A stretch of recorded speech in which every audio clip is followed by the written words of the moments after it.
In a world where a pandemic has transformed teaching, how do you break the mold? Well, that was the question I asked myself when I started teaching over Zoom over the pandemic, because I didn't just want to share my slides. I can't keep still, and that is readily apparent to those around me, and I did not want that to die with my teaching remotely, and I wanted to keep students engaged, because in a world where someone's just sharing their slides, the monotony inevitably creeps in, and it can sometimes betray the interest and the curiosity of students. It can betray the material. My solution to that is as follows.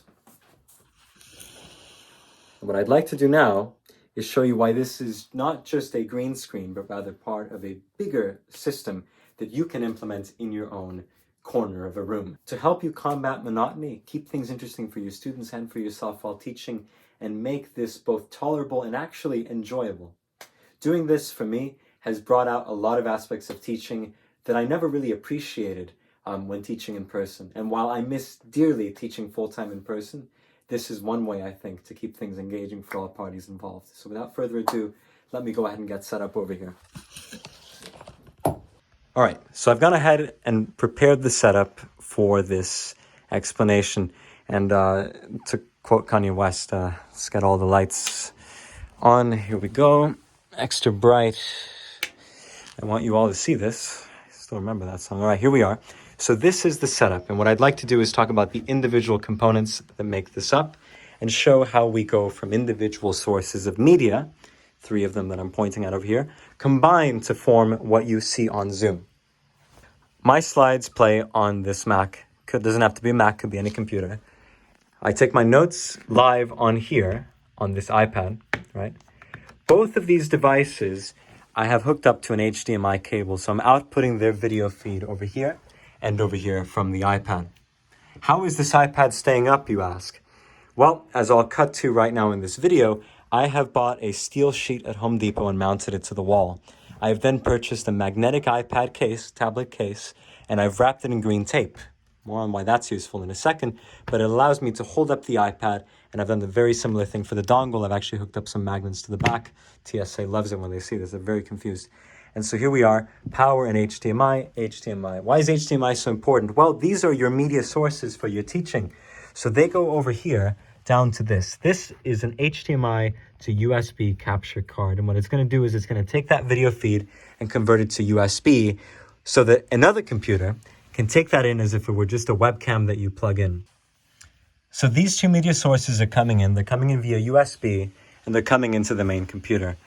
And what I do is I open up a piece of software called OBS, which is very popular among video game streamers. And maybe someday it'll be popular among teachers now. It certainly is popular with me here.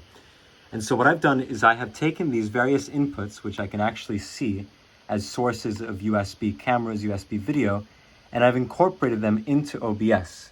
So now I have 3 media sources: the webcam on this computer, the MacBook Pro screen from my personal MacBook Pro, and my iPad Pro feed here as well.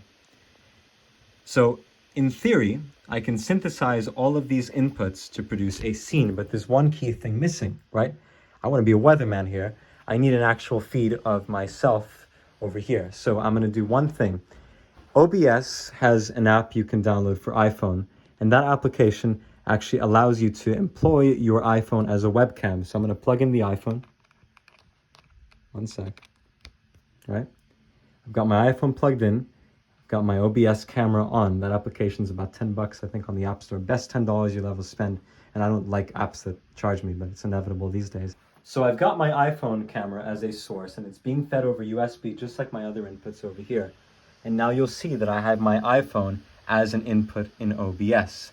Now I've got a green screen over here, so I want to do one more thing, which is I want to apply a chroma key to key out the green. So if I go to iPhone camera, which I've made over here, I can go to filters and I can turn on chroma key. Now, green screen is cut off, and I've just got what's on there.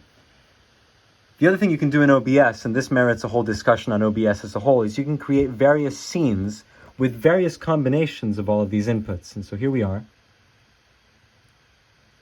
right? And here I am starting to combine things. So this is me presenting my MacBook Pro.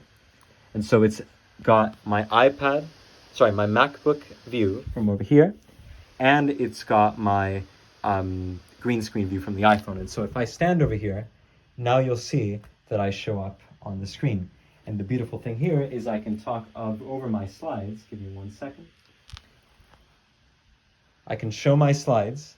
I can present my slides if I've got a clicker, and I always appear in the background and I'm able to point to things.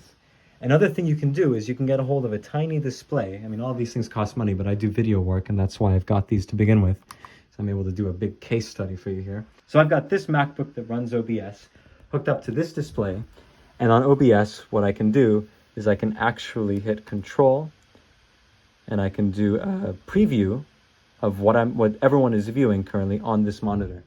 And so it helps now to have this bit of feedback as I'm moving along, right? So this is the view from my input being my MacBook Pro. I can do a very similar thing for the iPad. And so I can stand over here. I can use this as a sort of virtual blackboard. So here I am, right?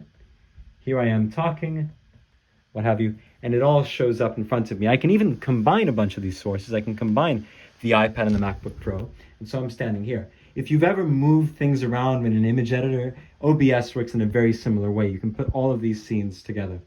And so that's what I'm doing to create a video feed of all my inputs, in this case, my slides on my Mac, my notes on my Blackboard on the iPad, and the feed of me actually standing and teaching on an iPhone equipped with OBS camera. Everything here you can do on Windows as well. Even the iPhone bed, I think there's an Android equivalent of the application over here. Lights are optional. You will do what you need in order for the green to be keyed out effectively.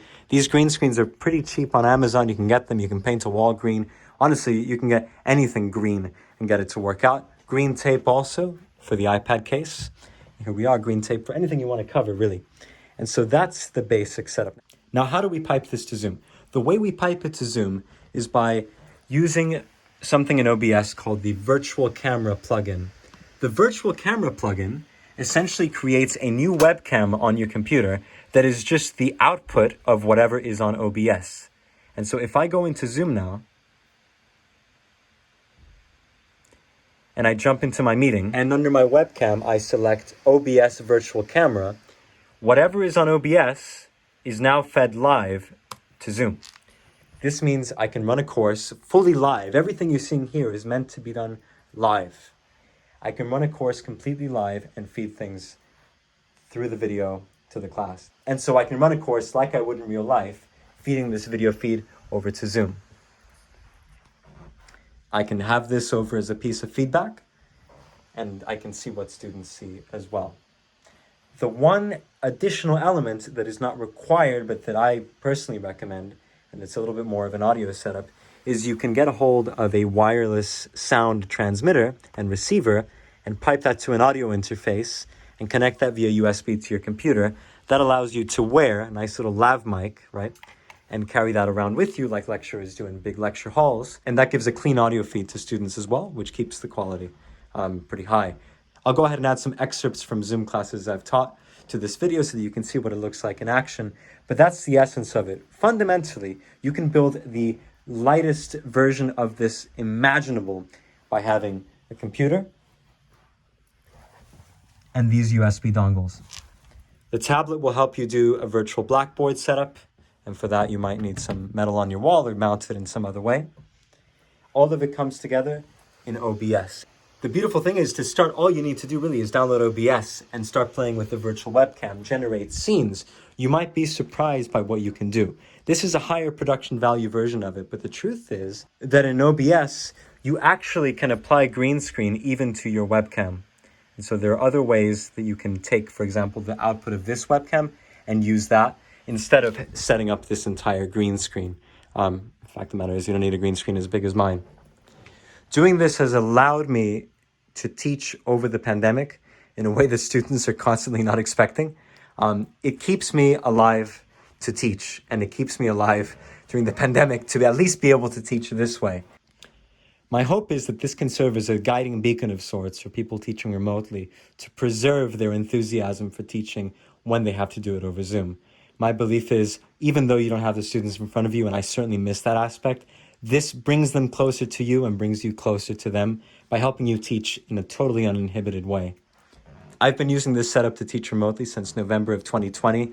I've been able to reach students in more places than I could have ever imagined without leaving my apartment, and that's sad, but it's also cool. And so this is an overview of the setup. Again, lights optional, tripods. There are really a million and one ways you can take it, and I'm curious if any of you who watch this video do something with this. Please let me know. If you be so kind as to credit me, even better, but I'm not looking for fame here. I just want really to help people get their teaching across. Students are up to here with remote teaching. Any bit we can do to make it more tolerable, I think, goes a very long way, and they love you for it. And I certainly love teaching all the more for it, and I love working with students because at least that is not entirely dead over the pandemic. So that's the teaching setup in a nutshell. I don't think this video is of very high production value, and the reason it is not of high production value is I will fixate down to the minute detail of every little thing. If I did make it high production value, and that means this video wouldn't see the light of day for another 27,000 COVID variants, or I don't know how many years that is. So if you have questions, if you want me to explain anything, if you want to set up a Zoom and chat and go over this, just be in touch. Thank you.